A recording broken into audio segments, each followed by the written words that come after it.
124 ఉదర రోగ నిదానం 125 పాండు శోథ నిదానం 126 వాత వ్యాధి నిదానం 127 వాత రక్త నిదానం 128 సంక్షిప్త ఔషధీయ యోగసారం 129 పదార్థాల గుణదోషాలు ఔషధ సేవనంలో అనుపాన మహత్వం 130 జ్వరం అతిసార నివారణ ఉదర రోగ నిదానం మందాగ్ని వల్ల వచ్చే రోగాల్లో ఉదరరోగం ప్రధానమైనది. ఉదరంలో మలం ఉండిపోవడం వల్ల అజీర్ణ రోగం పట్టుకుంటుంది. వాయువు దీనివల్ల పైకి క్రిందికి స్వేచ్ఛగా పోవడానికి కడ్డంకి ఏర్పడుతుంది. అప్పుడు ప్రవాహిని నాడులన్నీ పనిచేయకుండా ఆగిపోతాయి. ప్రాణాపానాది వాయువులు దూషితాలై మాంస సంధులలో ప్రవేశిస్తాయి. దాంతో కడుపు పనులకు అడ్డంకు లేర్పడి ఉదర వ్యాధులు వస్తాయి. ఇవి 8 రకాలు. వాతజ, పిత్తజ, కఫజ, సన్నిపాతజ, సలిలజన్య, ప్లీహజన్య, బద్ధోదరవృద్ధి, క్షతజన్యములు. ఉదరరోగం శరీరంపై దాడి చేయగానే కాలుసేతులు, కడుపు వాచిపోతాయి. తిండి తినాలని ఉండకపోవడంతో అది తగ్గిపోయి దానితో బాటు వంట్లో చురుకుదనం, బలం కూడా క్షీణిస్తాయి. రోగి బక్కచిక్కిపోతాడు. పొట్టమాత్రం ఉబ్బిపోతుంది. ఒక విధమైన ప్రేతకళ వచ్చేసి నట్లనిపిస్తుంది రోగి ముఖంలో. ఉదర రోగానికి పూర్వలక్షణాలు ఆకలి నశించడం, అరుచి, జీర్ణ సమయంలో దాహం, మంట. దీనికి కారణ వ్యక్తి రోగిగా మారడానికి ముందు చేసే అపథ్యం. ఉదరరోగం వల్ల బలం క్షీణిస్తుంది. దానివల్ల చిన్న పని చేయాల్సి వచ్చినా ఆయాసం వస్తుంది. ఏ పని మీద బుద్ధి నిలవదు. అక్కడక్కడా కురుపులవుతుంటాయి. ఏమాత్రం తిన్నా వస్తీ సంధులలో నిరంతరం పీడ కలుగుతుంటుంది. రోగి చిన్నవాడైనా వృద్ధుని వలె బలహీనుడైపోతాడు. బద్ధకం, నిర్లక్ష్యం, మలవేగం, మందాగ్ని, వాపులు, దాహం, మంట, ఆధ్మానం ఇవన్నీ జలోదర లక్షణాలు. అన్ని ప్రకారాల జలోదరాలు మృత్యుకారకాలే. ఉదర సమస్యలో వాయువు నాభిలోనూ ప్రేగుల్లోనూ స్తబ్ధతను కలుగజేసి గుండె, బొడ్డు, కటి, గుదము, వంక్షణాలలో తీవ్ర బాధను కలిగించి బయటకు పెద్ద శబ్దంతో పోతుంది. స్వల్పంగా మూత్రం కూడా పోతుంది. కాలుసేతులపై, నోటిలో, కడుపులో కురుపులైపోతాయి. నడుము వెనుక భాగం నొప్పెడుతుంది. బొడ్డు క్రింది భాగమంతా బరువెక్కినట్లుంటుంది. కడుపులో నుండి గుడగుడ శబ్దాలు వినిపిస్తుంటాయి. ఇది వాతోదరం, కఫజనిత ఉదరరోగంలో శరీరం పాలిపోవడం కూడా జరుగుతుంది. త్రిదోషాలు కలిసి వచ్చే ఉదరరోగంలో ప్లీహం కురుపేసి స్థానభ్రంశం చెందుతుంది. ఈ లక్షణాలన్నింటితో బాటు ఈ ఉదరరోగంలో మూర్ఛ, శూలనొప్పి, కడుపు నల్లనగుట కూడా ఉంటాయి. ప్లీహోదరంతో వాత పిత్త కఫములు మూడిటికీ సంబంధముంటుంది. కుపితమైన అపానవాయువు మల, పురీష, పిత్త, కఫాల దారుల నడ్డగించి ఉదరబద్ధ గుదోదరమను పేరుగల రోగాన్ని ఉత్పత్తి చేస్తుంది. దానివల్ల జ్వరం, దగ్గు, శ్వాస సమస్య, తలలో బొడ్డులో పక్కలలో, గుదంలో నొప్పులు కలుగుతాయి. కడుపు కదలికలు కోల్పోతుంది. దానిపై రక్త నాళాలు నీలంగా ఎద్దంగా ఒక వలనేర్పాటు చేసినట్లు కనిపిస్తాయి. ఆవుతోక పైనున్నట్లుగా కడుపు పైభాగంలో మలం కనిపిస్తుంది. అతిగా తినేవారికి, ఎముకలను పాషాణయుక్త ఆహారాన్ని సేవించేవారికి పురీషనాళము, ప్రేగు పగిలిపోయి దానివల్ల చీము మలాలతో బాటు జలం కూడా గుదా మార్గం ద్వారా బయటికి పోతుంది. అది పచ్చగా ఎద్దంగా పురీష గంధయుక్తమై ఉంటుంది. ఈ మిశ్రమం కొంత కడుపులోనే దిగబడిపోయి జలోదరాన్ని కలిగించి తరువాత వాతాది దోషాలచే మరల వికృతి చెంది పరిస్రావి ఛిద్రోదరమను పేరుగల రోగం వస్తుంది. మద్యం నుండి నీరు దాకా గల పానీయాలను అతి శీతలంగా నున్న వాటిని అతి మిక్కిలిగా తాగేసేవారికి మందాగ్ని, కడుపులో చీము పుట్టుక ఎక్కువవుతాయి. వాత, కఫాలు ప్రకోపించి నీటి నాళాలను పాడు చేసి దూషిత జలాలను వృద్ధి చేస్తాయి. క్లోమాన్ని కంగారు పెట్టి ఉదరరోగాన్ని సృష్టిస్తాయి. కంపనంతో సహా ఇదివరకు చెప్పబడిన అన్ని ఉపద్రవాలకు రోగిని అగ్గలం చేసే ఈ రోగాన్ని ఢకోదరమని, ఉదక రోగమని అంటారు. ఉదర రోగాన్ని నిర్లక్ష్యం చేస్తే అది బాగా పెరిగి చెమటతో సహా అన్ని స్రవంతులను ఆపేస్తుంది. జలములన్నీ కడుపులోనే ఉండిపోయి అది బాగా ఉబ్బిపోతుంది. ఉదర రోగాల పేళ్లు క్రమంగా వాతోదరం, పీతోదరం, కఫోదరం, శ్లేష్మోదరం, ప్లీహోదరం, సన్నిపాతోదరం, జలోదరం ఇవి ఒకదానిని మించి మరొకటి క్రమంగా మనిషిని మృత్యువుకి దగ్గర చేస్తాయి. ఉదర రోగానికైనా వేసే మందు 15 రోజుల్లోనే గుణం చూపించాలి. లేకుంటే కష్టమే. అధ్యాయం 1.6.1 పాండు శోథ నిదానం. పిత్త, వాత ప్రకోపాల వల్ల ఒక దశలో శరీరంలోని మలిన రక్తనాళాలు, ఇతర మలాలు కూడా ప్రకుపితాలవుతాయి. అప్పుడు ఈ దశలో పరమ బలవత్తరమైన వాయువు గుండెలోనికెగసి హృదయంలో నుండు 10 ధమనులను ఆశ్రయంగా చేసుకుని సంపూర్ణ శరీరమంతటా విస్తరిస్తుంది. తరువాత పిత్తాన్నాశ్రయించి శ్లేష్మ, చర్మ, రక్త, మాంసాదులను చెడగొట్టి మలిన రక్తం చర్మానికి మాంసానికి మధ్య చేరేలా చేస్తుంది. దాని పర్యవసానంగా చర్మం భిన్న భిన్న వర్ణాల్లోకి మారుతుంది. సహజమైన రంగు పోతుంది. ముందు ఆకుపచ్చగా, తరువాత పసుపు పచ్చగా, చివరకు లేత పసుపు రంగులో ఒంటి రంగు ఉండిపోతుంది. దీనివల్లనే దీనిని పాండు రోగమన్నారు. ఈ రోగంలో ధాతుగురుత్వం, స్పర్శ శిథిలత ఉంటాయి. ఆమ్లజన్య పాండురోగం వల్ల శరీరంలోని సర్వగుణాలు క్రమంగా నశిస్తాయి. రక్తం క్రమేపీ తగ్గిపోతుంది. మేద, ఎముకలు నిస్సారమైపోతాయి. అన్ని అంగాలలో నిస్సత్తువ ఆవహిస్తుంది. గుండెలో ద్రవాలు చేరుతాయి. కనులు ఉబికి వస్తాయి. నోటిలో లాలాజలమెక్కువ స్రవిస్తుంది. దాహం వెయ్యదు. చల్లటి పదార్థాలపై మక్కువ పెరుగుతుంది. కాని చల్లదనముపై చిరాకు పెరుగుతుంది. రోమాంచం, మందాగ్ని ఉంటాయి. శరీరానికి శక్తి తరిగిపోయి జ్వరం, శ్వాసలో ఇబ్బంది, కర్ణశూల, తల తిరుగుడు వస్తాయి. దీన్ని తెలుగులో బొల్లి అనవచ్చు. పాండురోగంలో 5 రకాలుంటాయి. వాతజ, పిత్తజ, కఫజ, సన్నిపాతజ, మృత్తికా భక్షణజన్య, గుండెలో వణకు, చర్మం గరుకు దేరుట, అరుచి, మూత్రం పచ్చబడుట, చెమట, మూత్ర పరిమాణంలో తగ్గుదల ఇవన్నీ పాండురోగానికి పూర్వరంగమనుకోవచ్చు.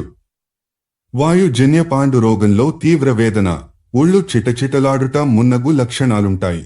ఈ రోగం వల్ల రక్తనాళాలు, గోళ్లు, మలమూత్రాలు, నేత్రాలు నల్లగాను ఎర్రంగాను అవుతాయి. నోటి నుండి ముక్కు నుండి విరసత, మలశోషం, పక్కల్లో నొప్పి వస్తాయి. పిత్తజ పాండురోగంలో రక్తనాళాదులు ఆకుపచ్చగా కనిపిస్తాయి. రోగికి జ్వరం, కళ్ళు చీకట్లు కమ్ముట, దాహం, క్షీణత, మూర్ఛ, దుర్వాసన, చల్లనివి తిని తాగాలనే కోరిక, ముఖంలో పెళుసుదనము అను లక్షణాలు వస్తాయి. కఫజ పాండురోగంలో గుండె చెమ్మగిల్లుట, మలభేదం, పుల్ల త్రేన్పులు, చిరుమంటలు ఉంటాయి. కార్య నిరాసక్తత, నోటిలో ఉప్పటి రుచి, శ్వాసలో అసౌకర్యము, రోమాంచము, గొంతు బొంగురు, దగ్గు, వాంతులు, చిరాకు అను లక్షణాలు గోచరిస్తాయి. త్రిదోషజన్యమైన ఈ రోగంలో లక్షణాలను పోల్చుకోవడం కష్టం. ఈ లక్షణాలన్నీ గాని కొన్ని గాని ఉంటూ అసహ్యంగా శరీరం మారిపోతుంది. రోగాలు ముదిరిపోతాయి. మన్ను తినడం వల్ల పాండురోగం రావచ్చనుకున్నాం కదా.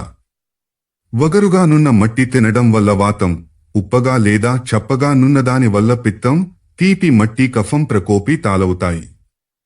రసాలన్నీ తగ్గిపోతాయి. రక్తనాళాలన్నీ రక్తంతో నిండిపోయి ఆ రక్తం ప్రవహించకుండా అలాగే ఉండిపోవడం పాండురోగానికి కారణమవుతుంది. ఈ రోగం ముదిరిపోతే బొడ్డు, కాళ్ళు, ముఖం, మూత్ర మార్గం పొక్కులెక్కిపోతాయి. క్రిములు, రక్తం, కఫం మలంతో బాటుపడతాయి. పిత్త రోగాన్నుత్పన్నం చేసే ఆహార పానీయాలను అతిగా సేవించే పాండు రోగికి కామెర్ల రోగం వస్తుంది. అతని పిత్తము రక్తమాంసాలను దహించి వేస్తుంది. దానివల్ల మూత్రం, కనులు, ముఖము, ఒళ్ళు, మలము పసుపు పచ్చని రంగులోకి మారిపోతాయి. మనిషి దుర్బలుడైపోతాడు. పిత్తశోధాలు, కురుపులు పుట్టుకొస్తాయి. నిర్లక్ష్యం చేస్తే అవి చాలా పెద్దవైపోతాయి. ఈ రోగాన్ని కుంభకామల మంటారు. హలీమక నామకమైన మరొక రోగముంది. అది పిత్తము శ్యామ హరిత వర్ణాలలోకి పోతే వస్తుంది. పాండురోగంలో ఇదొక రకం. పాండురోగ భేదాలన్నిటిలోనూ గట్టిగా కనిపించే లక్షణాలు కురుపులే. కాబట్టి ఈ శోధాలను క్షుణ్ణంగా పరిశీలించి రోగ నిదానానికి ఆపై నిర్మూలన పూనుకోవాలి. అధ్యాయం 1.6.2 గద్గురోగము, అమ్మవారు, చికెన్ పాక్స్, స్మాల్ పాక్స్ అను పేళ్లుగల విసర్ప రోగములు, కుష్ఠురోగంలోని చాలా రకాలు భారత ప్రభుత్వ సంక్షేమ చర్యల వల్ల మనదేశంలో పూర్తిగా నివారింపబడినవి. ఇవి ఇక ఎవరికీ సోకే అవకాశం లేదు కాబట్టి అనువదింపబడుట లేదు. అధ్యాయాలు 1.6.3.1.6.4.1.6.5 వాత వ్యాధి నిదానం. ధన్వంతరి ఇంకా ఇలా చెప్పసాగాడు. ఓయి సుశ్రుత, వాత లేదా వాయు ప్రకోపమే మానవ శరీరంలో కనిపించకుండానే ఎన్నో అనర్థాలను కలిగిస్తుంది. ఆ వాయువే విశ్వకర్మ, విశ్వాత్మ, విశ్వరూప, ప్రజాపతి, స్రష్ట, ధాత, విభుడు, ప్రభువు, విష్ణువు, సంహర్త, మృత్యువు. ప్రాణవాయువు ప్రాణాలను నిలబెడుతుంది. అయితే సరిగా బతకడం చేతకాక దానినే శరీరం లోపల చెడగొట్టుకుంటే అదే ప్రాణం తీస్తుంది. కాబట్టి వాయువును సమంగా ఉంచుకోవడం కోసం విశేష ప్రయత్నం అవసరం. వాతానికి సంబంధించి శరీర విజ్ఞానంలో 2 కర్మ భేదాలు చెప్పబడ్డాయి. అవి ప్రాకృత వైకృతాలు. ఒక్కొక్క కర్మలో మరల నైదేశి విభాగాలు చెప్పబడ్డాయి. మన శరీరంలో 4 ప్రధాన రసాలు ప్రవహిస్తుంటాయి. మన ఆచార విచారాల వల్ల కుపితమైన వాయువు వీటిలో ప్రవేశించి అవి సమంగా పారకుండా చేస్తుంది. వాటి ముఖ ద్వారాలను కప్పేయడం ద్వారా వ్యక్తికి శూలనొప్పి, కడుపుబ్బు, ఆంత్రకూజనం, మలబద్ధకం, స్వరభంగం, దృష్టిభేదం, నడుంనొప్పి వంటి బాధలను కలిగిస్తుంది. వీటి ప్రభావం వల్ల వ్యక్తి శరీరతత్వం, అభక్ష్య భక్షణం లాంటి అలవాట్లను బట్టి మరిన్ని రోగలక్షణాలు కూడా బయటపడవచ్చును. ఆమాశయం, అన్నకోశం లో వాతదోషం చోటు చేసుకుంటే వాంతులు, ఆయాసం, దగ్గు, గొంతు బొంగురు, విషూచిక ఇంకా నాభిపై భాగంలో అనేక బాధలు వస్తాయి. వాత ప్రకోపం వల్ల కనులు, చెవులు కూడా పాడవుతాయి. చర్మం దద్దుర్లెక్కిపోతుంది. గొంతులో మంట పుడుతుంది. ఇది వాయువు రక్తంలో ప్రవేశించడం వల్ల జరుగుతుంది. విష్టంభ, అరుచి, కృశత, భ్రమలు ప్రదూషిత వాయువు ప్రేగుల్లో ప్రవేశించడం వల్ల కలుగుతాయి. కుపిత వాయువు పొట్టలో ప్రవేశిస్తే రోగికి చర్మంపై ముడులు, కర్కశత, బరువెక్కినట్లుండుట, కడుపును పిడికిలి బిగించి ఎవరో గుద్దుతున్నట్లు నొప్పి, పెదవులు, నోరు ఎండిపోవుట మున్నగు కష్టాలు వస్తాయి.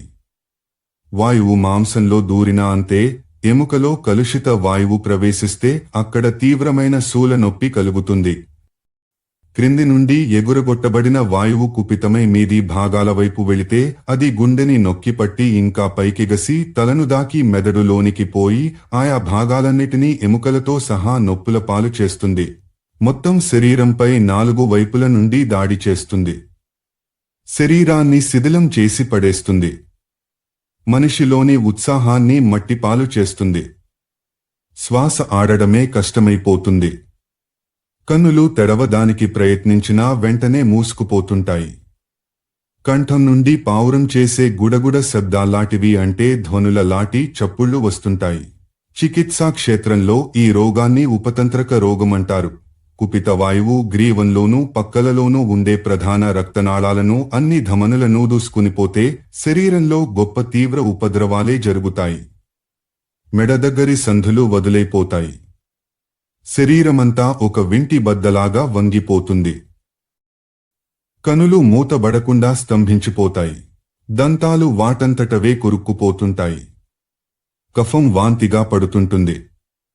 పక్కటెముకలు నొప్పెడుతుంటాయి. గొంతు పెగలదు. మూతి, వెనుక భాగము, మెదడు బిగుసుకుపోతాయి. ఈ రోగాన్ని అంతరాయామ వాతరోగం అంటారు. బహిరాయామ రోగంలో కూడా శరీరం వింటి బద్దలాగే వంగిపోతుంది. తేడా ఏమిటంటే ఛాతీ ముందుకి వచ్చి తల వెనక్కిపోతుంది. రోగి యొక్క మలమూత్రాలలోనూ రక్తంలోనూ దూషిత వాయువు ప్రవేశించి శరీరాన్ని పసుపు పచ్చగా చేసి అత్యంత దాహాన్ని కలిగించే రోగాన్ని ప్రాణాయామమంటారు. వీటన్నిటినీ మొత్తంగా ఆక్షేపక రోగాలంటారు. శరీరం లోపల్లో చెడిపోయి వక్రభ్రమణం చేస్తున్న వాయువుని బాగుచేసి సక్రమంగా తిరిగేలా చేయగలిగితే రోగికి పూర్తి స్వస్థత చేకూరుతుంది. నాలుకను అవసరానికి పదింతలు రాపిడి చేసి అత్యుష్ణ పదార్థాలను తినడం వల్ల చిబుకమందలి వాయువు కుపితమై గెడ్డం భాగమంతటిని స్తంభన దోషానికి గురిచేస్తుంది. నోటిని పూర్తిగా మూయడం గాని తెరవడం గాని కష్టమవుతుంది. దీనిని హనుస్తంభ వ్యాధి అంటారు. ఈ రోగమున్నవాడు తినడానికి, నమలడానికి, మాట్లాడడానికి విశ్వప్రయత్నం చేయవలసి వస్తుంది. కుపిత వాయువు వాగ్వాహిని సిరలో ప్రవేశించి నాలుకను చెడగొట్టి జిహ్వస్తంభమను పేరుగల వాత వ్యాధిని కలుగజేస్తుంది. తలపై ఎక్కువ బరువును పెట్టుకుని మోయుట వల్ల, అతిగా నవ్వడం వల్ల, ఎగుడు దిగుడు స్థానాల్లో వంకరగా పడుకోవడం వల్ల, గట్టివాటిని కొరికి తినడం వల్ల వాయువుకి వికారం పుట్టి శరీరం లోపల వక్రంగా పెరిగి పై భాగాలలో పేరుకుంటుంది. దాని ప్రభావం చేత రోగి ముఖం వంకరలు పోతుంది. పెద్ద ధ్వనితో అట్టహాసం చేస్తుంటాడు. కళ్ళు ఏదో ఒకే వైపు చూస్తూ ధ్యానంలో ఉన్నట్టుగా అలాగే ఉండిపోతాయి. క్రమంగా శక్తులన్నీ ఉడిగిపోతాయి. ప్రాకృతిక వాయువు రక్తంలో ప్రవేశించినప్పుడు రక్తనాళాల్లో, నాడుల్లో నొప్పి మొదలై మెదడులోని నాడులు కూడా పాడై అన్నీ నలబడిపోతాయి. దీన్ని శిరోగ్రహ దోషం అంటారు. దీన్ని కుదర్చడం అసాధ్యం. మొత్తం శరీరమంతా దోషయుక్త ప్రకృతిక వాయు వాత అధీనంలోకి వస్తే పక్షవాతం వస్తుంది. రోగి శక్తిలో మిగులు బట్టి అది ఏకాంగ, అర్ధాంగ పర్యంతమవుతుంది. మందులకు శరీరం సహకరించకపోతే సర్వాంగరోధ, సర్వాంగ పక్షాఘాత మను పేరుగల రోగం వస్తుంది. కుదర్చడం కష్టసాధ్యం. ఇదే రోగం పిత్త ప్రకోపం వల్ల వచ్చినా అతి కష్టం మీద కుదర్చవచ్చు. కానీ ధాతువులు క్షయమైపోవడం వల్ల వచ్చే వాత ప్రకోపం వల్ల గనుక ఈ రోగం వస్తే దాని కుదర్చడం అసాధ్యం. అలాగే కఫయుక్తమైన వాతం ఆమాశయంలో కలకలాన్ని సృష్టిస్తే రోగి శరీరమంతా కగలాగే పోతుంది. దండాపతానక మను పేరుగల ఈ రోగాన్ని కుదర్చడమో అసాధ్యమే. ప్రకుపిత వాయువు స్కంధ ప్రదేశానికి మూల భాగంలోకి ప్రవేశించి గాని అక్కడ జనించి గాని పైకి లేస్తుంది. అప్పుడు నాడులన్నీ సంకుచితాలైపోయి భుజాలలో స్పందన ఆగిపోతుంది. దీన్ని అవబాహుక రోగమంటారు. భుజాల వెనుక భాగం నుండి వేలికొనల దాకా ఉండే వాడిని కండర అంటారు. కుపితమైన వాయువు ఆ నాడిలో ప్రవేశించి దానిని నిరుపయోగంగా విస్తే వచ్చే జబ్బుకి విషూచి అని పేరు పెట్టారు. ఇదే రెండు జంఘలలో జరిగితే వచ్చే రోగం పేరు కలాయఖంజము. వాత దోషం కాని మరేదిగాని అంతఃశ్లేష్మం ద్వారా జంఘపు ఎముకలలోకి చేరినప్పుడు మనిషికి స్తంభన రోగం వస్తుంది. ఎముకలు శిథిలాలైపోతాయి. జంఘల వద్ద చర్మం నల్లబడిపోతుంది. అంగాలలో జడత ప్రవేశిస్తుంది. బద్ధకం, అరుచి, మూర్ఛ, జ్వరం వస్తాయి. ఈ రోగాన్ని ఊరు స్తంభమని బాహ్యవాతమని అంటారు. వాయువు రక్తంలో ప్రవేశించగా రెండూ ప్రకోపించినప్పుడు మోకాళ్ల సందులలో మహాభయంకరాలు, మిక్కిలి బాధాకరాలు అయిన కురుపులు పుట్టుకొస్తాయి. వీటిని క్రోష్టుక శీర్షాలంటారు. వాయువు కుపితమై గుల్ఫాశ్రితమైతే ఆ రుగ్మతని వాతకంటకమంటారు. పార్షి భాగం నుండి వేలికొనల దాకా గల నాడులను ప్రభావితం చేసి పాదాలను నిశ్చలంగావించే వాయు ప్రకోప రోగానికి గుధ్రసి అని పేరు. కఫ రోగం కూడా కలిస్తే దీనిని పాదహర్షమని వ్యవహరిస్తారు. పిత్త, రక్త సంశ్రిత వాత ప్రకోపం వల్ల రెండు పాదాలలోనూ మంటలు పుట్టించేది పాదదాహం. అధ్యాయం 166. వాత రక్త నిదానం. సుశ్రుత. ఆరోగ్యాన్ని చెడగొట్టే తిండిని తినేవారు, క్రోధులు, పగలు నిద్రిస్తూ రాత్రి జాగారం చేసేవారు, సుకుమారులమని చెప్పుకుంటూ అతి ఎక్కువ ఆహారాన్ని స్వీకరించేవారు శ్రమను త్యజించి స్థూలకాయులయ్యేవారు, సుఖజీవనులు తమ చేతులారా తామే రక్తాన్ని కుపితం, కలుషితం చేసుకుంటారు. వీరిలో ముందుగా వాయువు చెడుతుంది. దీన్ని వాతం ప్రకోపించడం అంటారు. వాత దోషం వల్ల శరీరంలో అనారోగ్యకరమైన వాయువు వృద్ధి చెంది ముందు రక్తాన్ని, తరువాత మాంసాన్ని, పిమ్మట ధాతువులని పాడుచేస్తుంది. సంపూర్ణ శరీరంలో వ్యాపించి మోకాళ్లు, జంఘలు, తొడలు, కటి, భుజాలు, కాలుసేతులు, సంధి స్థానాల్లో దురదలను, కోరికలను, సూదులతో పొడుస్తున్నట్లుండే బాధను, బరువును కలిగిస్తుంది. ఈ బాధలన్నీ తగ్గుతుంటాయి. మరల వస్తుంటాయి. బాగా ముదిరాక రోగికి కాళ్ళు కదలడం ఆగిపోతుంది. వాతరక్త దోషంలో వాతాధిక్యత గల రోగికి అన్ని అంగాల్లో అత్యధిక శూల, గుండెదడ, శరీరకంపం, ఎముకలు విరుగుతున్నంత బాధ కలుగుతాయి. చర్మంపై పొక్కులు పుట్టుకొచ్చి అవి పెద్ద కురుపులే సలుపు, పోటు పెడుతుంటాయి. కొన్నాళ్లకి నల్లగా మాడిపోయినట్లయి మళ్ళా పెరుగుతుంటాయి. ధమనులు నొక్కబడి వ్రేళ్ల సందులు కుంచుకుపోయి అంగగ్రహమేర్పడి దుస్సహ వేదన కలుగుతుంది. శీత పదార్థాలను సేవిస్తే అరుచి, వాపు, కొయ్యబారుటలు, కంపనము, ఇంద్రియాలు చురుకు తగ్గుటలు ఏర్పడతాయి. వాత రక్తదోషంలో రక్తాధిక్య రోగిని కురుపులు యమ బాధ పెడతాయి. ఒళ్లంతా సూదులతో పొడుస్తున్న బాధలేర్పడతాయి. ఈ కురుపులు రాగి రంగులో ఉంటాయి. నీరు కారుతుంటాయి. చిమచిమలాడుతుంటాయి. దురద పెడుతుంటాయి. ఏ మందు పూసినా శాంతి లభించదు. ఈ రోగంలో పిత్త దోషం కూడా కలిస్తే మంట, చెమట, మత్తు, మూర్ఛ, దాహం, నొప్పి, కురుపులు పగిలి రక్తం కారుట, మిక్కుటంగా వేడి చేయుట అనే లక్షణాలు బయటపడతాయి. కఫదోషం చేరి పెరిగితే శరీరం కఠినమగుట, బరువెక్కుట, శూన్యమైనట్లుండుట, చలి, జిడ్డెక్కుట, దురద, మందపీడ మున్నగు లక్షణాలు బయటపడతాయి. త్రిదోషజన్యమైతే మాత్రం వాత రక్తదోషాన్ని నిర్మూలించడం అసాధ్యం. వాతము రక్తము రెండూ పూర్తిగా చెడిపోతే రోగి బ్రతకడు. వాతము పంచాత్మక వాయు సమూహము.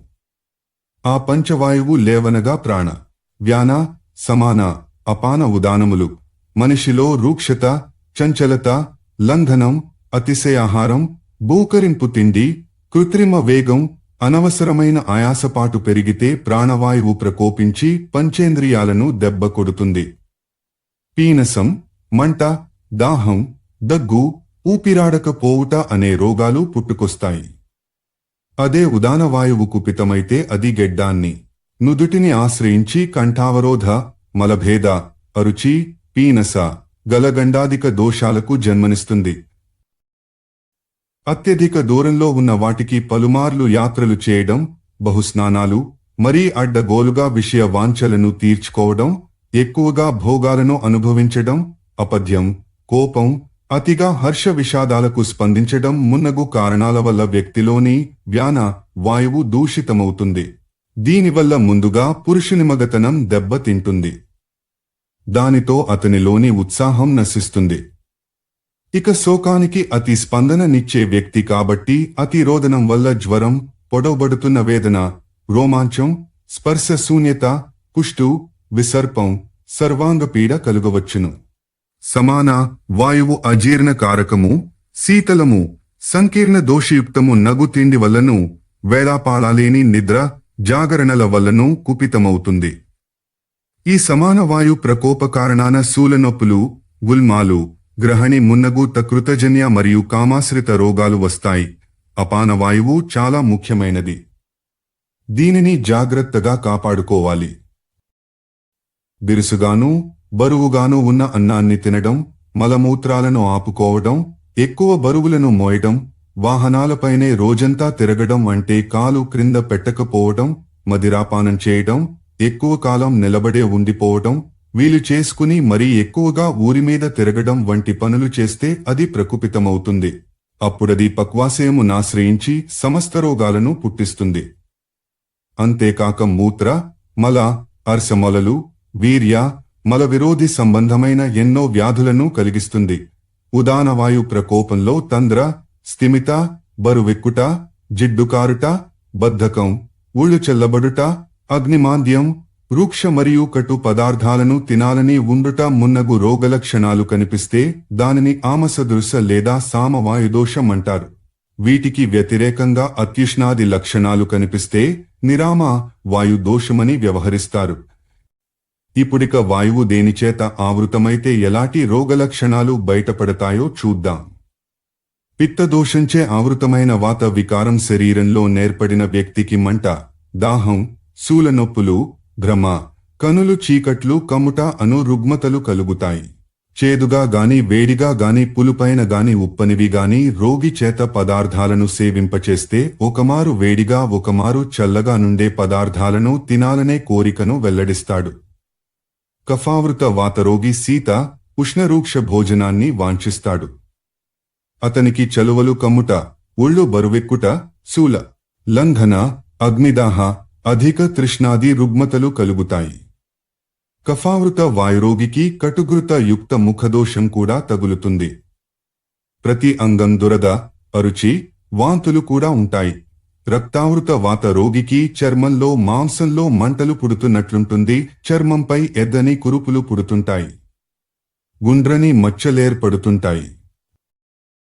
వాయువు మాంసాశ్రితమైన రోగికి ఈ కురుపులు బాగా పెద్దవై సలుపుతూ రసికారుతూ ఉంటాయి. మేధావృత, పొట్టలోని వాతదోషంలో వేసే కురుపులు ముట్టుకుంటే వేడిగా తగులుతాయి. పై పొర తొలగిస్తే చల్లగా ఉంటాయి. మజ్జావృత వాతదోషంలో ఈ కురుపులు విశాలంగా, పెళుసుగా ఉండి బాగా నొప్పెడుతాయి. వాటిని మృదువుగా నిమిరితే నొప్పి తగ్గినట్లనిపిస్తుంది. శుక్రంలో వాయువు చేరితే స్ఖలనం చాలా నెమ్మదిగా జరుగుతుంది. అన్నకోశంలో చేరితే తినగానే కడుపు నొప్పెట్టి అరుగుతున్న కొద్దీ తగ్గుతుంటుంది. వాయువు మూత్రంలో చేరితే దాని ప్రవాహమాగిపోయి పొత్తికడుపు తీవ్రంగా నొప్పెడుతుంది. పురీషంలో చేరితే మలద్వారం వద్ద చిన్న చేరంపము, అంపము తో కోస్తున్నట్లు బాధపుడుతుంది. రోగి వీలైనంత వేగం నేలపై పడుకుని మూర్ఛితుడైపోతాడు. మలం అతి కష్టం మీద బయటికొస్తుంది. వాయువు శరీరాంతర్గత ధాతువులను ఆవరిస్తే కటి ప్రదేశంలోనూ వంక్షణ, పీఠాలలోనూ వేదన పుడుతుంది.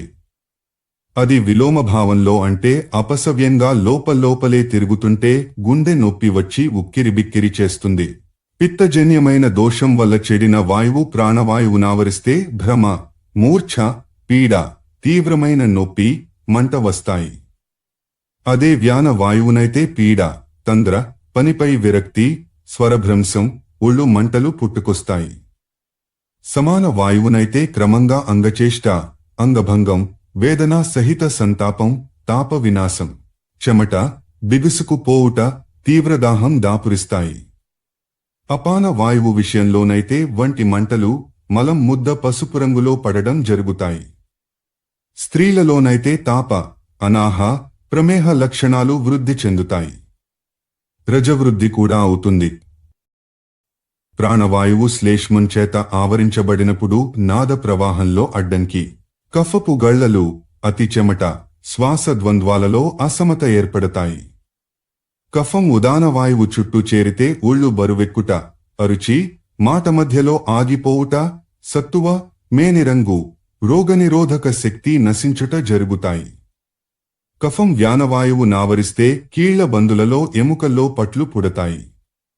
శరీరం బరువెక్కుతుంది. స్థూలకాయమైపోతుంది. కఫంచే సమాన వాయువు ఆవృతమైతే కర్మేంద్రియాలలో అజ్ఞానత, శరీరంలో స్వేదం తగ్గుదల, అగ్నిమాంద్యం కనిపిస్తాయి. అపానవాయువు కఫావృతమైతే మలమూత్రాలు ఎక్కువగా పడతాయి. ఈ విధంగా వాత రక్త రోగాలు 22 కొన్ని మందులు సాధారణ సామాన్య రోగాలను నిర్మూలనం చేస్తాయి. కొన్ని మిశ్రమాలు శరీరంలో ఇక ఏ రోగాన్ని ప్రవేశింపనీయవు. సుశ్రుత, తేనె, నెయ్యి, బెల్లంలతో సంయుక్తమైన త్రిఫల, కరక్కాయ, ఉసిరిక, తాండ్ర చూర్ణము సర్వరోగ నిరోధిని, నివారిణి కూడా. రోజూ ప్రాతకాలంలో త్రిఫల చూర్ణాన్ని మంచి నీటిలో కలుపుకొని చిన్నప్పటి నుండి త్రాగుతున్న వారికి ఏ జబ్బులు రావు. జన్మదోషం వల్ల వచ్చే రోగాలు కూడా నశిస్తాయి. శతావరి, గుడూచి, చిత్రక, విడంగాలతో కలిపి ఈ చూర్ణాన్ని సేవిస్తే మరీ మంచిది. వీటితో బాటు అగ్నిమంధ్య, సొంటి, మూసలి, బల, బృహతి, పునర్నవ, ఆవ, నిర్గుండకి, వేపాకు, భృంగరాజ, వాసకలను కలిపి సేవిస్తే బలహీనుడు కూడా రోజుకి 7 మార్లు అతి తక్కువ మోతాదులో కొన్నాళ్లు సేవించేసరికి వజ్రకాయుడైపోతాడు. ఇప్పటి వరకు చెప్పిన ఓషధుల మూలికలన్నిటినీ చూర్ణం మున్నగు రూపాల్లో సేవించవచ్చు. అనుపానాలుగా వైద్యశాస్త్ర నిష్ణాతులు చెప్పిన మోతాదులను కలిపి తీసుకోవాలి. అధ్యాయం 167. సంక్షిప్త ఔషధీయ యోగసారం. సుశ్రుత. ముందుగా ఏ ఋతువుల్లో ఏ అపథ్యాలు ప్రకోపాలకు దారితీస్తాయో చూద్దాం. వర్షర్తువులో తీక్ష, చేదు, వగరు రుచులు, రూక్ష గుణాలు గల తిండిని తినడం వల్లనూ, అతిగా బెంగ, శృంగారం, వ్యాయామం, భయం, శోకం, రాత్రి జాగరణ, గట్టిగా కేకలేయడం, చేవ కంటే ఎక్కువగా చేతలు వంటివి కారణాలుగా భోజనం అరుగుతున్నప్పుడు సందెలందు వాయువు కుపితమవుతుంది. గ్రీష్మంలోనూ వర్షర్తువులో కొంతమేర మధ్యాహ్న కాలంలో వేడిగా, పులుపు ఉప్పు ఎక్కువగా ఉండి సులభంగా అరగని భోజనం చేసేవారికి, మద్యపాన ప్రియులకు, కోపిష్టులకు ముఖ్యంగా అర్ధరాత్రి వేళల్లో పిత్త ప్రకోపదోషం తగులుతుంది. వసంతరువులో మంచి రుచికరమైనది, చల్లగా నున్నది అగు భోజనాన్ని అతిగా, ఆబగా తినేవారిపైన, వ్యాయామం చేయని వారిపైన, మాంసం తినేవారిపైన, సుఖ్భోగాలనెక్కువగా అనుభవించేవారిపైన, పగలు నిద్రించేవారిపైన భోజనాంతంలో ప్రకుపితమైన పిత్తం దాడి చేస్తుంది. ఇక త్రిదోషాలలో ఏది వస్తే ఎలాంటి లక్షణాలు బయటపడతాయో ఇదివరకే చెప్పబడింది కదా.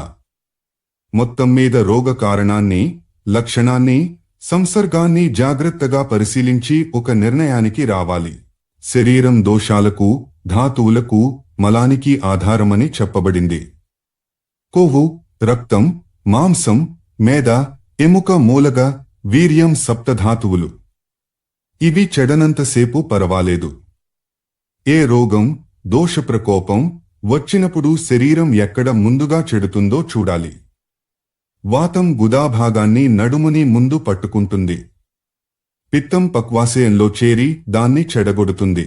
కఫం ఆమాశయ, కంఠ, మస్తక సంధి భాగంపై తొలిదాడిని చేస్తుంది. ఏ రకమైన తిండి తింటే ఏ ప్రకోపం దాపురిస్తుందో చూశాము కదా. కాబట్టి దానికి వ్యతిరేక రుచులు గల పదార్థాలను తింటే రోగ తీవ్రత తగ్గుతుంది. మధుర భోజ్య పదార్థాలు నేత్ర శక్తిని, రసాన్ని, ధాతువులను అభివృద్ధిపరుస్తాయి. అవే స్వల్పంగా పుల్లగా ఉండే పదార్థాలతో కలిస్తే మనస్సుని హృదయాన్ని సంతృప్తిపరచి జఠరాగ్నిను దీపించి అరుగులను మెరుగు చేస్తాయి. చేదుగా దీర్ఘంగానున్న పదార్థాలు వేడిని పెంచి జ్వరం, దాహంను నశింపచేసి శోధన శోషణలను గావిస్తాయి. కషాయ పదార్థాలు పిత్తవర్ధకాలు, స్తంభక కంఠగ్రహాది దోష వినాశకాలు, శరీర శోషకాలు అవుతున్నాయి. ఈ గుణాలన్నీ ఒక పరిమాణం, హద్దు దాకానే ఉంటాయి. శరీరంలోని రసాలని, వీర్యాన్ని విశేషంగా పరిపక్వం చేయడానికాధారభూతాలైన ద్రవ్యాలను, పదార్థాలను ఉత్తమాహారంగా పరిగణిస్తారు. రసపరిపాకం మధుర, కటు భేదాలతో 2 రకాలు. చికిత్సకు ప్రధానాంగాలు 4. అవి వైద్యుడు, రోగి, మందు, పరిచారకుడు. ఈ 4 జాగ్రత్తగా ఉంటే రోగం వేగంగా కుదురుతుంది. దేశం, కాలం, రోగి వయస్సు, శరీరంలోని అగ్ని యొక్క బలాబలాలు, ప్రకృతి, త్రిదోష ప్రకోపాలు, వాటి సామ్య వైషమ్యాలు, రోగి స్వభావం, మందు, రోగి శరీర సత్వ, సహన శక్తులు, రోగ తీవ్రత ఈ అంశాలన్నిటినీ బాగా పరిశీలించాకనే విద్వాంసుడైన చికిత్సకుడు ఆ రోగాన్ని కుదిర్చే పనిలో పడతాడు. తచ్చాంతికి వెంటనే ఏదో చిట్కా వేసి రోగికి నమ్మకం కుదర్చడం కూడా జరుగుతుంది.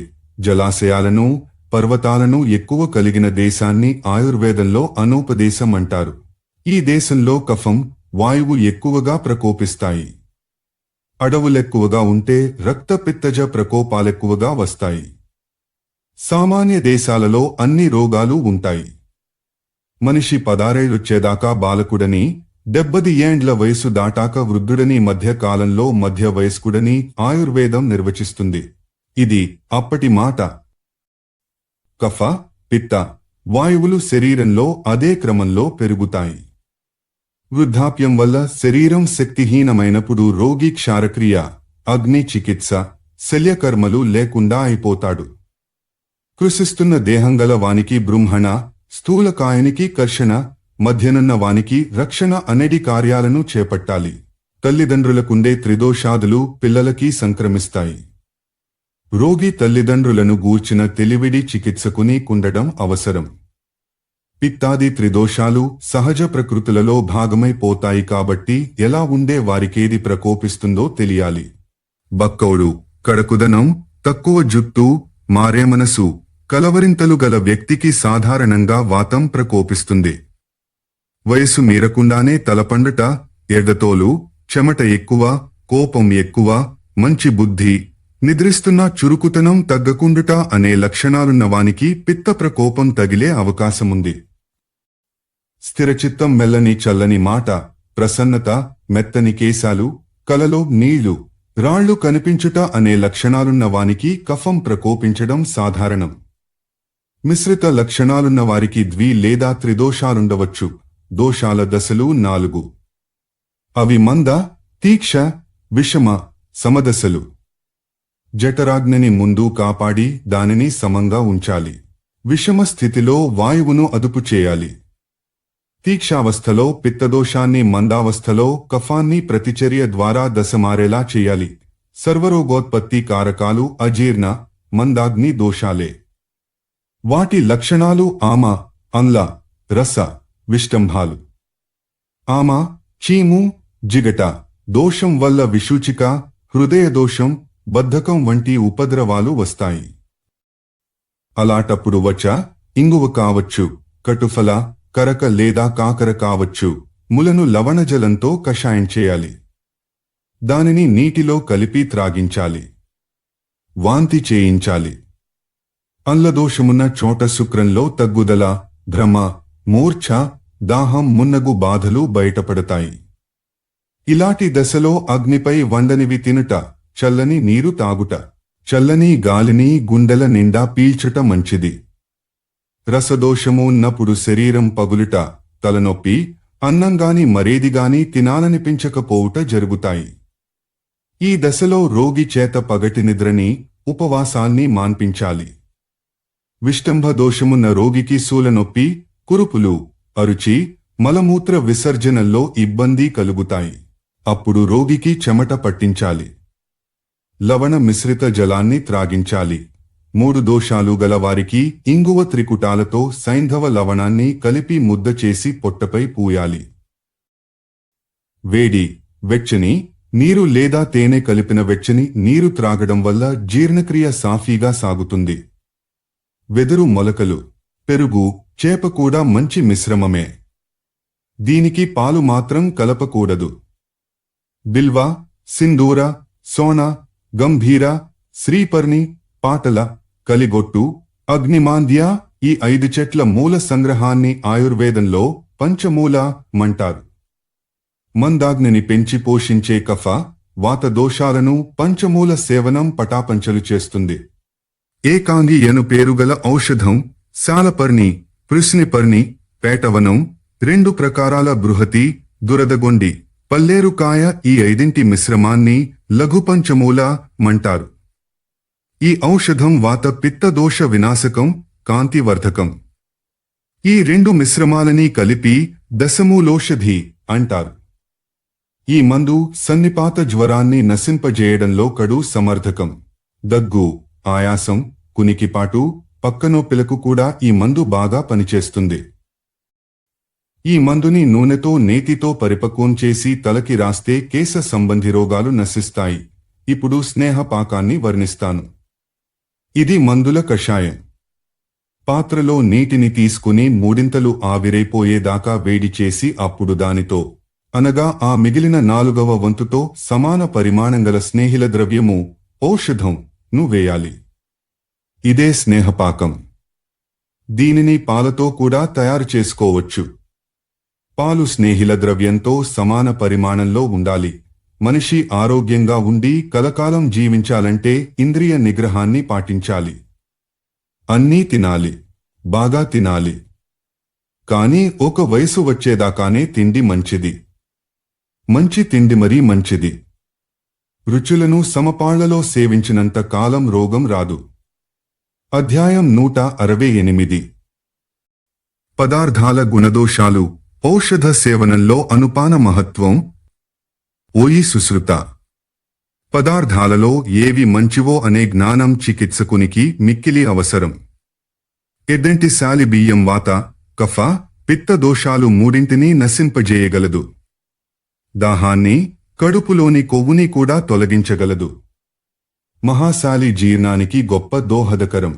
కలమ అనగా ఎక్కువ నీటితో కలిపిన కలమ బియ్యం కఫ విత్తాలను అదుపు చేస్తుంది. గౌరషష్టిక 3 దోషాలను, బరువును తగ్గిస్తుంది. శ్యామాకమనే ఔషధి మంచి వాయువునుత్పత్తి చేసి కఫ పిత్త దోషాలను చెదరగొడుతుంది. ప్రియంగు, నీవార, కొరదూస ధాన్యాలు కూడా అంతే. యవ, బార్లీ తరచుగా వాడితే వాయువునుత్పత్తి చేసి కఫ పిత్తాలను బాగుచేస్తుంది. గోధుమ జీర్ణకారి. ముద్ద, పెసరపప్పు ధాన్యం. కఫ, పిత్త, రక్తాలలో అనవసర భారాన్ని తగ్గిస్తుంది. మాసబలాన్నిస్తూ జీర్ణ వ్యవస్థను మెరుగుపరుస్తూ కఫ పిత్తాలను అదుపు చేస్తుంది. రాజమాన జీర్ణకారి కాదు. అది దేహంలో అదనంగా ఉన్న కఫ పిత్తాలను చెదరగొట్టి వాయువు వల్ల తేడా రాకుండా కాపాడుతుంది. కులత్తము కఫం వాయువులను చెదరగొట్టి పడిసం, వెక్కిళ్లు, ప్లీహ వ్యాకోచంలను తొలగిస్తుంది. రక్తపిత్తం వల్ల వచ్చే జ్వరాన్ని మకుష్టకమనే మందు తగ్గిస్తుంది. చణక పప్పు వాయువునుత్పత్తి చేసి కఫ పిత్తాలను చెదరగొడుతుంది. కాని దీనివల్ల నష్టాలు కూడా ఉంటాయి. పెసలు, కలాయము కఫ పిత్తాలను అదుపు చేస్తాయి. వాయువును పుట్టిస్తాయి. ఆడకి ఇదే పనిని చేస్తూ వీర్యవృద్ధిని కల్పిస్తుంది. అతని పిత్తానుత్పత్తి చేస్తుంది. సిద్ధార్థ ధాన్యం కఫాన్ని, వాతాన్ని చెదరగొడుతుంది. నువ్వులు బలాన్నిస్తాయి గాని వేడిని పుట్టించి పిత్తాన్ని పెంచుతాయి. తక్కువగా వాడాలి. చిత్రక, ఇంగుది, నారిక, పిప్పలి, తేనె, శిఘ్రచవ్య, చరణ, నిర్గుంది, తర్కారి, కాసమర్దక, బిల్వాలు కఫ పిత్త దోషాలను నశింపచేస్తాయి. క్రిములను సంహరిస్తాయి. శరీరాన్ని తేలికగా చేసి ఆకలిని పెంచుతాయి. వర్షభూ, మార్కరలు వాత కఫ దోషాలను నశింపజేసి తజ్జనిత రోగాలన్నిటినీ తొలగిస్తాయి. ఎరండ చేదుగా ఉంటుంది. కాని కాకమాచితో కలసి త్రిదోషాలను, చంగేరి కఫ వాతాలను, వర్షభూ, మార్కరలు వాత కఫాలను అదుపులో పెడతాయి. ఆవాలు అన్ని దోషాలను సృష్టిస్తాయి కాబట్టి వాటి విషయంలో జాగ్రత్తగా ఉండాలి. కౌసుంభ, రాజిక, నాడి చలలో చివరి 2 మంచివి. కౌసుంభ ఆవాల వంటిదే. కలువాకు అన్ని దోషాలను పోగొడుతుంది. త్రిపుట అతి వాయుజనకం. అన్ని దోషాలను నశింపజేస్తుంది. వాస్తుక రుచిగానూ ఉంటుంది. త్రిదోషాలను తొలగిస్తుంది. చుచు అనే శాకం తియ్యగా ఉంటుంది. చలవ చేస్తుంది. తోటకూర విషనాశకం. ఆకుకూరలన్నింటిలోనూ ఆ గుణముంటుంది. ముల్లంగి ఆమ దోషాన్ని పెంచుతుంది. వాతాన్ని, కఫాన్ని రక్షిస్తుంది. నిప్పులపై వండబడిన ముల్లంగి కూర అన్ని దోషాల నుండి శరీరాన్ని రక్షిస్తుంది. పైగా హృదయానికి, కంఠానికి మంచిది. దోస, వంగ, పరవల, దొండ వంటి ఒక పాదు కాకర కూరలు సవ్యంగా వండితే కుష్టు, మేహం, జ్వరం, శ్వాస, దగ్గు, పిత్తదోషం, కఫదోషం నశిస్తాయి. గుమ్మడి సర్వదోష వినాశకం, వస్తి శోధకం. కీరాదోస, ఉర్వారుకం దోసలాంటిదే, మాత్రం పిత్తదోషాన్ని తగ్గిస్తాయి కాని వాత, కఫ ప్రకోపాలకు దోహదపడతాయి. నిమ్మ, సొరలను ఏ రూపంలో సేవించినా కఫ, వాత దోషాలు తగ్గుతాయి. దానిమ్మ వాత దోషనాశకం. నారింజ దోష నివారకమే గాని బరువు చేస్తుంది. కేసర, మాతులుంగాలు కఫ, వాత వినాశకాలు. జఠరాగ్ని ప్రదీపకరాలు. చిక్కుడు వాత పిత్తాలపై పనిచేస్తుంది. పైగా శరీరానికి నున్నతని, శరీరాంతర్గత అధికోష్టాన్ని హరించి ఆరోగ్యకరమైన వాయువును పెంచుతుంది. ఉసిరిక మంచి రుచిని, మాధుర్యాన్ని, బలవర్ధక ఆమ్ల రసాన్ని కలిగి ఉండి శరీర కాంతిని పెంచుతుంది. హరితకికి పుణ్యాన్ని ప్రసాదించే శక్తి ఉంది. దానిని సేవించిన వారికి అజీర్ణ సమస్య రాదు. కఫవాత దోషాలు దూరంగా పారిపోతాయి. బహేడా కూడా అలాంటిదే. ఇది పిత్త దోషాన్ని కూడా హరించగలదు. చింతపండు వాతాన్ని, కఫాన్ని అదుపు చేసి ఆమ్ల రసాన్ని కురిపిస్తుంది. లకచం రుచిగా ఉంటుంది, కాని దోషాలనుత్పత్తి చేస్తుంది. బకుల, పొగడ, కఫవాత వినాశకం. జామ సర్వరోగ నివారిణి అయినా ముఖ్యంగా గుల్మ, వాత, కఫ, శ్వాస, కాస రోగనాశకం. కపిత్తం గ్రాహ్యాది జాతిలోని సర్వరోగాలను నయం చేస్తుంది. వేడి చేస్తే విషహారిణి కూడా అవుతుంది. వండిన మామిడి మాంసాన్ని, వీర్యాన్ని, రంగుని, శక్తిని వృద్ధిపరుస్తుంది. కాని వాత రోగాన్నుత్పత్తి చేస్తుంది. నేరేడు త్రిదోష వినాశకమే గాని విరోచనం కానివ్వదు. తిందుకం కఫవాతాల్ని, రేగువాత పిత్తాలను హరిస్తాయి. ప్రియాలం వాత జన్య దోషాన్ని పోగొడుతుంది. రాజాదనం, అరటి, పనస, కొబ్బరి స్వాదయుక్తాలు ఒంటి నునుపుని, కాంతిని, బరువుని పెంచుతాయి. వీర్యాన్ని, మాంసాన్ని కూడా వృద్ధి చేస్తాయి. ద్రాక్ష, మధుక, ఖర్జూర, కుంకుమలు వాత రక్త దోషాలపై విజయం సాధించే శక్తిని కలిగి ఉంటాయి. పిప్పలిని వండుకుని తింటే శ్వాస, పిత్తాలు బాగుపడతాయి. ఆర్ధకం, అల్లం, రోచకం, పుష్టికారకం, అగ్నిదీపకం. అంతేకాక అల్లము కఫాన్ని, వాతాన్ని కూడా కాపాడుతుంది. సొంటి, పిప్పలి, నల్లమిరపలను కలిపి స్వీకరిస్తే కఫవాత దోషాలు నశిస్తాయి. ఎర్రమిరపకాయలు శరీరానికి పుష్టినివ్వలేవని శాస్త్రం చెబుతోంది. ఇంగువ గుల్మాన్ని, శూలను, మలావరోధాన్ని దూరం చేసే శక్తిని కలిగి ఉంటుంది. అలాగే వాతాన్ని, కఫాన్ని కూడా దోషం లేకుండా సరిచేస్తుంది. యమాని, ధనియా, అజాఘృతాలు వాత, కఫజ దోషాలను దూరం చేస్తాయి. సైంధవలవణం కనులలో కాంతిని, శరీర పుష్టిని ద్విగుణీకృతం చేస్తూ త్రిదోషాలను తగ్గిస్తుంది. నల్లొప్పు, సౌవర్చలం, వాతపు అడ్డంకులను తొలగిస్తుంది. వేడిని, గుండె నొప్పిని తగ్గిస్తుంది. విడంగం అనే మందు వేడిని, దాని తీవ్రత వల్ల కలిగే అన్ని బాధలను, శూలని, వాత దోషాన్ని నివారించగలదు. రోమకలవణం హృదయ రోగాన్ని, పాండు జబ్బుని, గొంతు బాధలను రూపుమాపుతుంది. యవక్షారం అగ్నిదీపకం. సర్జిక్షారం లవణాలను పెంచుతుంది. ఆకలిని కలిగిస్తుంది. కురుపులు చితికేలా చేస్తుంది. నాభాసం, వాన నీటి మందు, సర్వదోషాలను, సర్వవిషాలను హరిస్తుంది. శరీరాన్ని, గుండెని తేలికపరుస్తుంది. నదీయం అనగా జీవనది నీరు, నాదేయం అని కూడా అంటారు. మంచి వాయువునుత్పత్తి చేస్తుంది. వాపి, గుండము, నీరు వాయువును, కఫాన్ని అదుపులో ఉంచుతుంది. తటాకోదకం వాయువునుత్పత్తి చేస్తుంది. నేరరం, సెలయేటి నీరు, శరీరాన్ని తేలికపరచి, మెదడుకు పదును పెట్టి, మెరుపును ముఖంలోకి తెస్తూ పిత్తాన్ని అదుపు చేస్తుంది. పగలు సూర్యకిరణాలు, రాత్రి చంద్రకిరణాలు తగిలే నీరు వాన నీటివలే, ఆకాశజలం వలె ఆరోగ్యకరం. వేడి, వెచ్చని నీరు, చేయబడిన నీరు జ్వరాన్ని, గొంతు బాధల్ని, ఒళ్ళు బరువులను, వాత, కఫ దోషాలను పోగొడుతుంది. ఆవు పాలు వాయు, పిత్తాలను చెదరగొట్టి జీర్ణక్రియను మెరుగుపరుస్తాయి. శక్తిని, బరువును పెంచుతాయి. గేదె పాలు మరింత శక్తివంతములే కాని జఠరాగ్నికి స్వల్పంగా అడ్డంకులనేర్పరుస్తాయి. మేకపాలు రక్త విరోచనాలను, ఆయాసాన్ని, పడిశాన్ని, అధిక కఫాన్ని అరికడతాయి. రక్తపిత్తానికి, కంటి చూపుకి చనుబాలు మంచివి. పెరుగు జీర్ణానికి మంచిది. త్రిదోషాలను మందగింపజేస్తుంది. బాగా చిలకబడిన పుల్ల మజ్జిగ త్రిదోషాలను తొలగించి అన్ని నాళాలను శుద్ధి చేస్తుంది. అప్పుడే తీసిన వెన్న, తాజా మజ్జిగ త్రిదోషాలను తొలగిస్తాయి. వాంతులను, విరోచనాలను, అతిసారను అరికడతాయి. అయితే పులిసిపోయిన పాల పదార్థాలు ఒంటికి మంచివి కావు. పుల్ల మజ్జిగ అల్ప పరిమాణంలో అనుపానంగా ఎక్కడో పనికి రావడం ఉంది.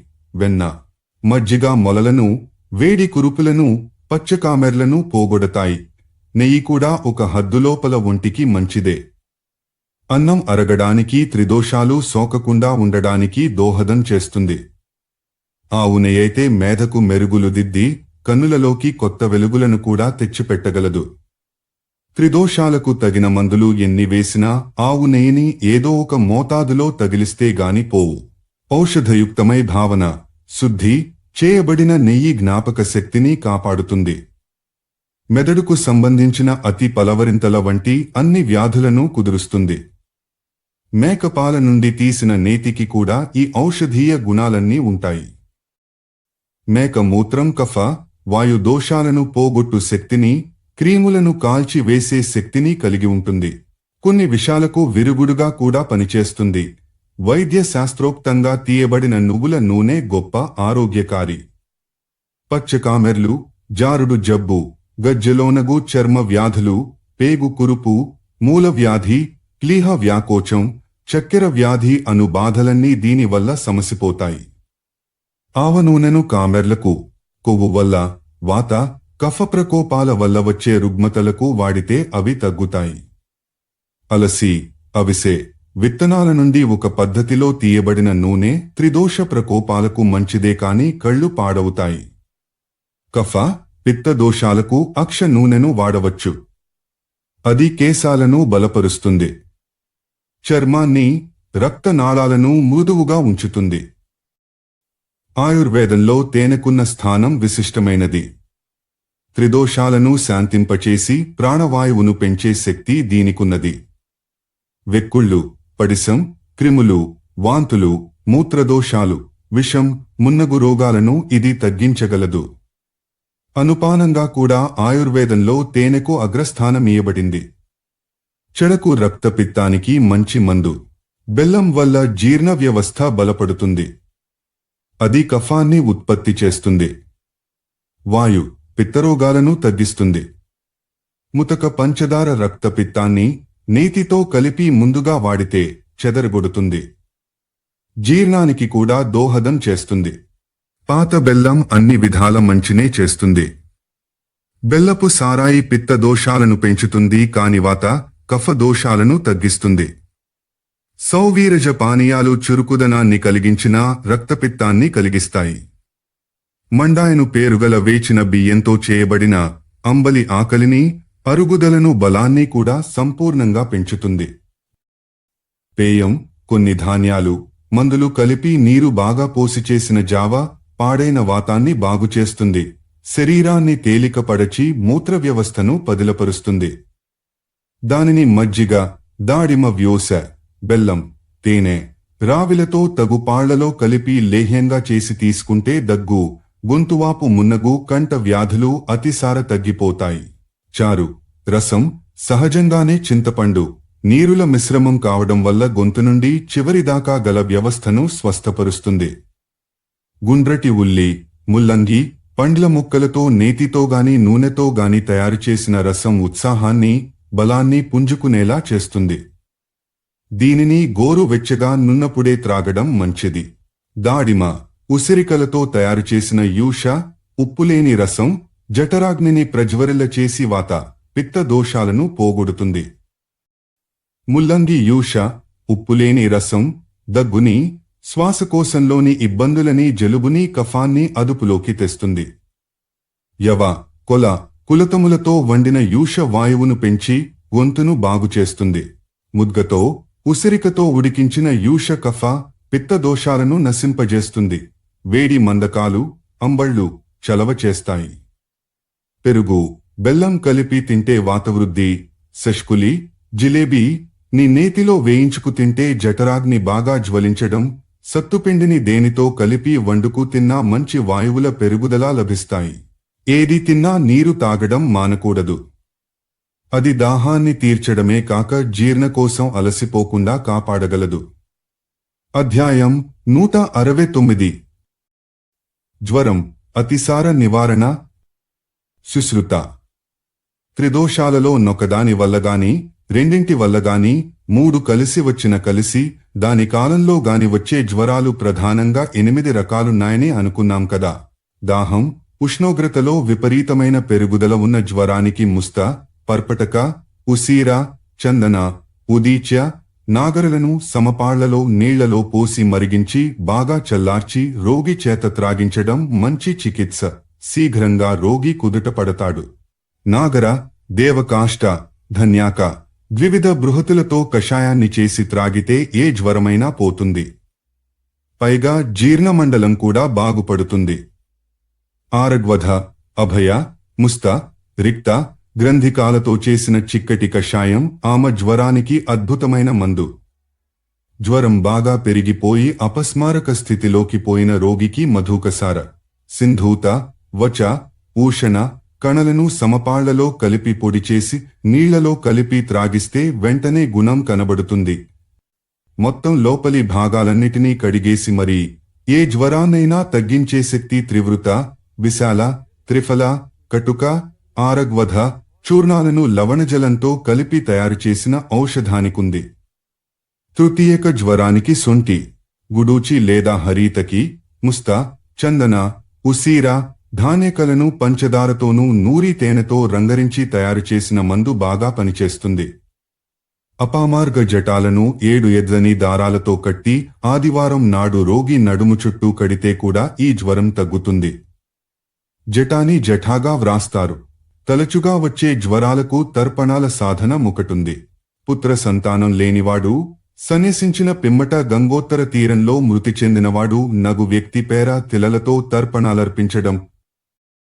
గుడూచి, త్రిఫల, వాసక, పృజ్విక వేరుతో కలిపియున్న బల వీటిని నేతితో కలిపి కషాయం చేసి సేవిస్తే జ్వరం పోతుంది. అలాగే ధాత్రి, శివ, కణ, చిత్రకాలను కలిపి తీసిన కషాయం చాలా వరకు జ్వరాలను తగ్గిస్తుంది. జ్వరం, విరేచనాలు ఒకేమారు వస్తే కృష్ణపర్ణి, బల, బిల్వ, నాగర, ఉత్పల, ధన్యాక, పాద, ట, ఇంద్రయవ, భూనింబ, ముస్త, పర్పటక, సొంటిలను కలిపి కషాయం చేసి రోగికిస్తే అవి తగ్గుతాయి. ఇది చీము పడుతున్న నులుగడుపుకి బాగా పనిచేస్తుంది. నాగర, అతివిస, ముస్త, నేలవేము, అమృత, వత్సకలతో చేసిన కషాయం అన్ని రకాల జ్వరాలను విరేచనాలను కుదుర్చుతుంది. విశ్వ, మామిడి టెంకల కషాయంలో కాస్త ముతక చక్కెరను కలిపి తేనెతో రంగరించి త్రాగినా, కుటజం బెరడును కణతో కలిపి పొడిచేసి తేనెతో కలిపి త్రాగినా అతిసార అదుపులోకి వస్తుంది. ముస్త, పర్పటక, శృంగవేర, ఉదీచలను వేడినీటిలో మరిగించి చల్లార్చి అతిసార రోగికివ్వాలి.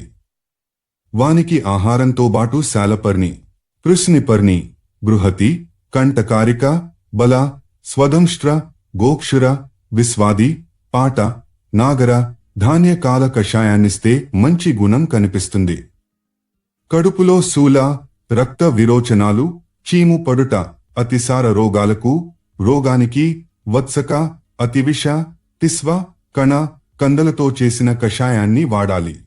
చిత్రకను కషాయంగా చేసి అడుగంటే దాకా ఆవిరి చేసి మిగిలిన దానిని నేతితో కలిపి ఇస్తే గ్రహణి, క్లీహ వ్యాకోచం, మొలలు, శూల తగ్గుతాయి.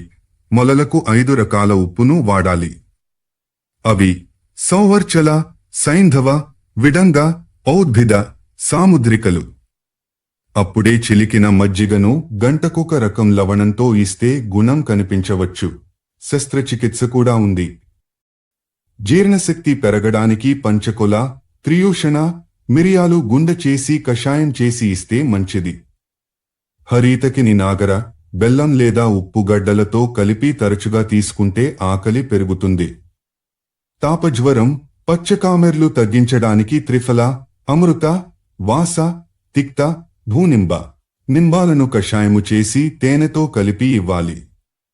సన్నిపాత జ్వరాలకు, రక్తం గడ్డకట్టడానికి త్రివృత, త్రిఫల, శ్యామ, పిప్పలులను తేనెతో పంచదారతో కలిపి ఇస్తే మంచిది. వాసమందు దొరుకుతున్నంతకాలం దగ్గు, కోరింత దగ్గు, రక్తస్రావక వ్యాధులు గల రోగులు నిరాశ చెందనక్కరలేదు. ఆటరూషక, వాసక, మృద్విక పద్యములను పంచార, తేనెలతో కలిపి తీసుకుంటే గొంతు దురదవేసి కొండనాలుక క్రిందికి తగిలి దగ్గు వచ్చే రోగం తగ్గుతుంది. రక్తవ్యాధి, హీమోటైసిస్ కూడా పోతుంది. ఈ కషాయాన్ని నిత్యం ఇంట్లో ఉంచుకోవాలి. రక్తస్రావం వెంటనే కట్టాలంటే వాసరసాన్ని పటిక పంచదారతో, తేనెతో కలిపి త్రాగించాలి. అలాగే సల్లకి, బదరి, జంబు, ప్రియాల, ఆమ్ర, అర్జున లేదా ధవలను కలిపి తీసిన రసాన్ని పాలలో కలిపి తాగితే రక్తం కారడం ఆగుతుంది. నిర్గుండి వేరు, పండు, ఆకు కలిపి శుద్ధి చేసి నేతితో కలిపి తిన్నవారికి అధికాహారం వల్ల వచ్చే సమస్యలు తగ్గిపోతాయి. తరువాత మాత్రం తిండి తగ్గించాలి. అన్నద్వేషం, దగ్గు, దాహం గల రోగికి హరీతకి, సొంటి, కణ, మిరియాలు, బెల్లం కలిపిన కషాయాన్ని వాలి. కంటకారి లేదా గుడూచి రసంలో ఒక ప్రస్థ బరువున్న నేతిని 30 పలాల కొలతలో రసాన్ని కలిపి వేడి చేసి చల్లార్చి త్రాగిస్తే దగ్గు, అజీర్ణం తగ్గిపోతాయి. కృష్ణ, రావిలో ఒకరకం, ధాత్రి, సిత, శుంఠిలను తేనెతో కలిపి సేవిస్తే వెక్కిళ్లు ఆగిపోతాయి. ఆయాసమున్న రోగికి భార్గి, విశ్వరసాలను వెచ్చని నీటితో కలిపి ఇస్తే ఉపశమనం ఉంటుంది. నాగర పద్యాలను గాని, రావి పద్యాలను గాని కాస్త నూనెతో కలిపి ముద్ద చేసిన కాచుని గాని చప్పరిస్తే గొంతు పట్టడం, బొంగురు పోవడం తగ్గుతాయి. భావన నేతిని అశ్వగంధ కషాయంతోనూ ఈ ముద్దకి 4 కొలతలో పాలతో కలిపి తీసుకుంటే వీర్యవృద్ధి, శృంగార సామర్థ్యము కలుగుతాయి. మతి భ్రమణాన్ని, గ్రహాపస్మారాన్ని తగ్గించడానికి పాత నేతితో బ్రాహ్మీరసం, వచ, పుస్థ, ష్ట, శంఖపుష్టిలతో కలిపి తీసుకోవాలి. చిన్న, నీలి, ముందీరికల కషాయాన్ని నెయ్యి, తేనెల మిశ్రమంతో కలిపి స్వీకరిస్తే ఎంత విపత్కరమైన వాత రక్తదోషమైనా సరే సమసిపోతుంది. దీనితో బాటు మూర్ఛ కూడా గలవారికి త్రిఫల, గుగ్గిలాలను కలిపి ఇవ్వాలి. తొడల కదలికలు మందగించి పక్షవాత దశకు చేరుకున్న రోగికి గోమూత్రాన్ని గుగ్గిలంతో కలిపి ఇవ్వాలి. సామవాతానికి గోక్షరక, శుంఠి కషాయం బాగా పనిచేస్తుంది. దశమూల, అమృత, ఎరండ, రాస్న, నాగర, దేవదారు కషాయాన్ని బెల్లం, మిరియాలతో కలిపి తీసుకుంటే పరమ మొండి వ్రణాలు, కురుపులు నశిస్తాయి. ఈ కషాయం దగ్గుని, దాహాన్ని, అన్న విరక్తిని కూడా కుదిర్చివేస్తుంది. కంటకారి రసం 30 పడాలు, గుడు చిరసమొక 30 పడాలు తీసుకుని ఒక ప్రస్థ పరిమాణం గల నేతితో కలిపి వేడి చేసి చల్లార్చి ఆ ముద్దను తగినంతగా స్వీకరిస్తే దగ్గు, గుండె నొప్పి మాయమవుతాయి. ఆకలి పెరుగుతుంది. కృష్ణ, సొంటి, సిత, మరిచల కషాయాన్ని గెడ్డలుప్పుతో, ఆముదంతో కలిపి తీసుకుంటే కడుపులో మంట, సామవాత ప్రకోపం తగ్గుతాయి. వాతశూలకి బల, పునర్నవ, ఎరండ, ద్వివిధ బృహతి, గోక్షుర కషాయానికి ఉప్పు, ఇంగువలను కలిపి చేసిన మందు మంచిది. త్రిఫల, నింబ, యష్టిక, కటుక ఆరగ్వధాలతో కషాయాన్ని తయారుచేసి దానిని వేడిచేసి చల్లార్చిన ముద్దలో తేనెను కలిపి త్రాగితే కడుపులో మంట, ఉదరశూల తగ్గుతాయి. ఉదరశూలలోనే పరిణామార్తె అని మరోరకం కడుపు నొప్పి ఉంది. ఇది త్రిఫల చూర్ణాన్ని నీటిలో కలిపి యష్టికనందులు వేసి స్వీకరిస్తే తగ్గుతుంది. మండూరాన్ని గోమూత్రంతో శుద్ధి చేసి త్రిఫల చూర్ణంతో కలిపి తేనెతో రంగరించి వేసుకుంటే త్రిదోషజన్యమైన ఉదరశూల ఉపశమిస్తుంది. 2 పాళ్లు త్రివృతం, 5 పాళ్లు హరీతకి, 4 పాళ్లు కృష్ణంలను కలిపి ముద్ద చేసి సమపాళ్లలో బెల్లంను కలిపి చిన్న చిన్న ఉండలుగా చేసి చప్పరిస్తే మలబద్ధకం పోతుంది. వ్యాధి తీవ్రతను బట్టి ఉండలను వాడాలి. మలబద్ధకంతో బాటు ప్రేగు, వాయు, బొడిపెలు కూడా ఉన్నవారు అవి తగ్గాలంటే హరీతకి, యవక్షార, పిప్పలి, త్రివృతాలను నేతితో కలిపి వాడాలి. అలాగే త్రివృత, హరీతకి, శ్యామాలను స్నుహిరసంలో శుద్ధి చేసి ఎండబెట్టి మాత్రలుగా చేసి వాటిని తగినంతగా గోమూత్రంతో కలిపి తీసుకున్న అనాహరోగం, మలబద్ధకం తగ్గుతుంది. త్రయూషణ, త్రిఫల, ధన్య, విడంగ, చవ్య, చిత్రకాలను నీటిలో మరగబెట్టి పూర్తిగా ఆవిరిపాలు చేయగా అడుగున మిగిలిన అవశేషాన్ని నేతితో కలిపి తీసుకుంటే వాత దోషాలు, ప్లీహ వ్యాకోచము నశిస్తాయి. నాగరవేరు, పాలు లేదా సౌవర్చల ఉప్పులను అడగుంట నక్క పాలతో కలిపి తీసుకుంటే గుండెదడ తగ్గుతుంది. కణ, పాషాణభేద, ఏలక, శిలాజటుకలను బియ్యం కడుగుతో బెల్లంతో కలుపుకుని తాగితే మూత్రశూలపోతుంది. వాత, మూత్ర, ప్రేగు దోషాలన్నిటికీ అమృత, నాగరి, ధాత్రి, వాజిగంధ, త్రికంటకలతో చేసిన కషాయం బ్రహ్మాండంగా పనిచేస్తుంది. కంటకం రసాన్ని తేనెతో కలిపి త్రాగిన యవక్షారమును సమాన పరిమాణంలో చక్కెరతో కలిపి తిన్నా మూత్ర విసర్జన కష్టాలు తొలగుతాయి. త్రిఫల చూర్ణాన్ని నీటితో కలిపి ముద్ద చేసి ఉప్పేసుకుని తిన్నా మూత్రం ధారాళంగా పోతుంది. ఖర్జూర పొడిని లింగంలోనికి జోనిపితే మూత్రం బాగా జారుతుంది. సిగ్రు వేరుని కషాయం చేసి గోరువెచ్చగా త్రాగితే మూత్ర విసర్జనలో మంట తగ్గుతుంది. ధాత్రి, నిశ, తేనెలతోడి రసంగాని, త్రిఫల, దారుదార్వి, అబ్జల పొడిని తేనెతో కలిపిన మిశ్రమంగాని మూత్ర సమస్యలను తీరుస్తాయి. బక్కగా ఉన్నవాడు దుక్కగా కావాలంటే శ్యామాకలను తినాలి. తీయని నీటిని త్రాగుతుండాలి. లావుపాటి వాళ్లు సన్నబడాలంటే బాగా వేచిన బార్లీ పొడిని తేనెతో కలుపుకొని తినాలి. జీలకైడ, చవ్య, వ్యాస, ఇంగువ, సౌవర్చల ఉప్పు, అమలల మిశ్రమాన్ని తీసుకుంటే కొవ్వు తగ్గుతుంది. ఆకలి పెరుగుతుంది. అంటే ఒళ్ళు తగ్గుతుంది. బలం తగ్గదు. చిత్రక ఉత్పలాలను 2 ప్రస్థల పరిమాణంలో తీసుకుని నీటిలో బాగా తవ్వి ఆవిరైపోయేదాకా మరిగించి పాత్రలో మిగిలిన ముద్దను 4 మార్లు నీటితో కలిపి వడకట్టి 2 మార్లు గోమూత్రంతో కడిగి ఎండబెట్టి 1 ప్రస్థ నేతితో 1 ప్రస్థ పాలతో కలిపి స్వీకరిస్తే అన్ని రకాల ద్రవోదరాలు పోతాయి. ఆరోగ్యంగా లావెక్కడానికి, చిరకాలం జీవించగలగడానికి, ద్రవోదరం, మహోదరాలు నశించడానికి 10 పిప్పలి గింజలతో మొదలుపెట్టి రోజుకి 10 పెంచుకుంటూ పోయి అలా 10 రోజుల పాటు పాలతో తినాలి. తరువాత రోజుకి 10 చొప్పున తగ్గించుకుంటూ రావాలి. ఈ 20 రోజులు ఆహారంగా యష్టికని పాలను మాత్రమే స్వీకరించాలి. ఇలాగే కృష్ణ లేక ముద్ద అనే మందులతో కూడా ప్రయత్నించవచ్చును. ఇవి మాత్రం 1000 ముక్కల దాకా ఉండాలి. పునర్నవ కషాయం ముద్దతో నేతిని కలిపి వేడిచేసి చల్లార్చి తీసుకుంటే కడుపుబ్బు తగ్గుతుంది. దీనితో పాటు బొడిపెలు మున్నగునవి కూడా కలవారికి గోమూత్రంలో నానబెట్టి తీసిన పిప్పలిని పాలతో కలిపి ఇస్తే గుణం కనిపిస్తుంది. అలాగే బెల్లం, అభయ లేదా విశ్వలను సమపాళ్లలో పిప్పలి, గోమూత్రాలతో కలిపి ఇవ్వవచ్చు. బల అనే మందును కషాయం చేసి పాలతోనూ ఆముదంతోనూ కలిపి తాగితే కడుపుబ్బు, ఉదర రోగాలు, గిలక, ప్రేగు, వృషణ సంబంధి రోగం నిమ్మళిస్తాయి. పద్య ఔషధ ఆవిరిశేషాన్ని కృష్ణ, సైంధవ, ఆముదపు వేచిన విత్తనాల కషాయంతో కలిపి తీసుకుంటే వరిబీజం, వృషణ వ్యాకోచం తగ్గుతుంది. శరీరంలోపలి కురుపులు స్నుహీగండీరక కషాయంతో కాపడం పెడితే పోతాయి. ఇలాంటి కురుపే విద్రధి కూడా, అది తేలని కురుపు. అది శోభాంజనాక. సింధూత, హింగోషధాలను ముద్దచేసి పట్టివేస్తే పోతుంది.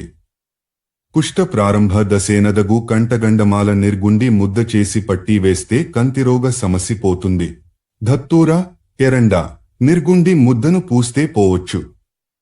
హస్తికార్ణ, పలాసలను వర్షభూ, సిగ్రు, సర్పపాల పొడితో నీటితో ముద్దను తయారుచేసి పట్టివేస్తే బూరగాలు తగ్గుతుంది. శోభంజనక, ముద్ద పసుపు, సింధూత, హిందూత్తలతో కడుపుపై పట్టీ వేస్తే ఉబ్బరం తీస్తుంది. శరపుంఖాన్ని తేనెతో కలిపి పట్టీ వేస్తే లోపలి కురుపులు నశిస్తాయి. వేపాకులను ముద్ద చేసి రాస్తే చీము పట్టకుండా కాపాడుతుంది. త్రిఫల, ఖదిర, దార్వి, న్యగ్రోధాలను ముద్దజేసి రాస్తే కురుపులు, గాయాలు ప్రక్షాళన చేయబడతాయి.